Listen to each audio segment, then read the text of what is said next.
forever, forever, forever, forever. Ugboro ole ka m kpọrọ gị oku? Flavor, asị m ka m jụọ gị.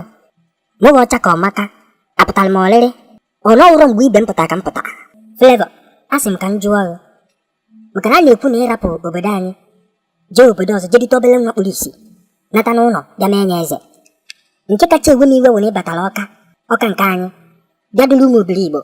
Asịọkwa ndị dị n'ụmụ obiri Igbo kama ejozi bịa na-ese m jụọ na-ese m ọcha ka ọmaka ka m amara agụ nke bụ egwu ọ bụgoro na-ekwu niile m na-ekwu inyenụ nwa mmiri oyi ka m lachala n'ego na ogoro akarịa. Kedu ife dị ife ma atọzi na na-ekwurekwu ndị ụwa? Kedụzi ife m mere? Flavor, ịrọ na nya bụ ife wuruwuru dị ya ịfụrụ ya na ọ dị ya. Ndị Facebook biko like ya na peji anyị ndị YouTube biko subscribe anyị biko subscribe anyị ngwa